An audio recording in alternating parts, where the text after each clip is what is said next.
Bem, aqui nós temos um protótipo de alta fidelidade de um navegador com uma instância Moodle aberta. Então, se trata de um protótipo, por isso que tem essas marcações em vermelho, apenas para orientar o prototipador no teste das funcionalidades que foram aqui montadas. No caso aqui, eu tenho já um Moodle pronto para adicionar uma atividade, e a atividade que eu vou adicionar é uma instância do plugin OpenPBL, quer dizer, o plugin já está instalado, e aí eu escolho o plugin aqui e faço a implantação do plugin. Eu venho para a página de configuração do plugin. Deixe-me clicar aqui para expandir tudo. Você vê que, se você verificar aqui, é parecido com a ferramenta Tarefa. Não à toa, já que esse plugin é inspirado nessa ferramenta Tarefa do Moodle para o seu funcionamento. Eu tenho aqui essa sinalização para indicar onde estão os campos, que são campos-chave para a atividade OpenPBL, que basicamente são aqueles 5 campos que são mostrados no modelo OpenPBL. São as 5 decisões chaves que vão definir o tipo de atividade que você está avaliando. Então aqui eu tenho o nome da atividade, é o que vai definir se a avaliação que está sendo considerada aqui é sobre um aspecto cognitivo ou um aspecto socio-interacional do processo de aprendizagem. Aqui eu tenho a descrição da atividade. E aí aqui a coisa é projetada de forma que o professor ele tem uma ampla documentação local para que ele clique nesses ícones com o sinal de interrogação e ele tenha uma explicação detalhada do que serve cada uma dessas atividades. Aqui eu vou determinar a data de início e a data final da atividade, uma vez que elas estão habilitadas, e aqui o horário de início e o horário final da atividade. Quer dizer, eu posso clicar aqui, escolher uma data, depois clicar aqui, escolher um horário daquela data para iniciar a atividade, fazer o mesmo para a conclusão da atividade alguns dias depois. Aqui eu vou escolher a nota máxima a ser obtida pelos alunos e aqui a proporção dessa data que eu vou utilizar na escala de avaliação dos alunos. Nós vamos ver melhor isso no exemplo. Aqui embaixo é onde estão as variáveis mais importantes. Aqui é o que diferencia efetivamente esse plugin do módulo tarefa do Moodle. Porque aqui, ao contrário do que acontece com o módulo tarefa, eu tenho uma avaliação a partir de diferentes personagens.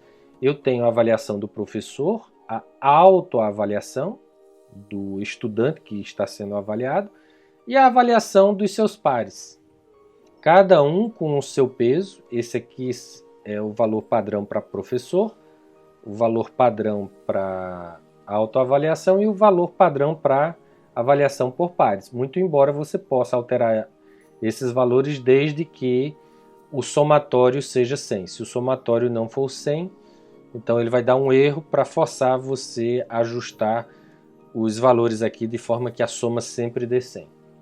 Aqui você vai determinar se serão permitidos comentários ou não, quando um par avaliar o outro, e se essa avaliação por pares será anônima ou não.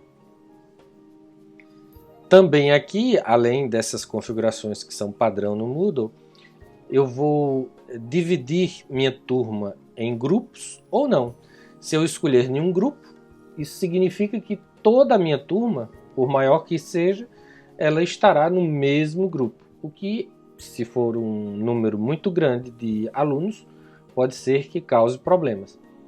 Nesse caso aqui, em grupos separados, eu posso dividir uma turma, por exemplo, de 40 alunos, em 5 grupos de 5, utilizando a funcionalidade de gestão de grupos do próprio Moodle, de forma que eu aproveito aqui essa separação de grupos para fazer com que haja a aglutinação de grupos e os alunos avaliem seus pares apenas dentro dos seus respectivos grupos. Vamos partir para uma simulação aqui. Então aqui eu tenho o nome da atividade de avaliação, quer dizer, nesse aspecto aqui, nessa instância OpenPBL, eu estou avaliando a capacidade de comunicação, o que claramente denota uma avaliação sobre uma competência socioemocional. Aqui eu tenho a descrição de como os alunos devem avaliar os seus pares, como é que eles serão avaliados, tanto pelo professor, quanto por eles próprios, quanto pelos colegas. E aí aqui embaixo eu já defini data de início, data final. Disse que a nota maior seria 10, sendo que na hora que eu for avaliar, eu vou ter uma escala de 0 a 4, que depois será normalizada para 10. O 0 a 4 aqui é justamente a escala que eu oriento aqui na descrição da avaliação. E aí aqui eu deixei a distribuição padrão de peso de avaliação, permitindo comentários, porém forçando a avaliação anônima. E aqui eu forço a separação em grupos, de forma que eu tenha pequenos grupos para facilitar o processo de avaliação socioemocional por parte dos pares. Terminou de configurar, eu venho aqui, clico em salvar, pronto.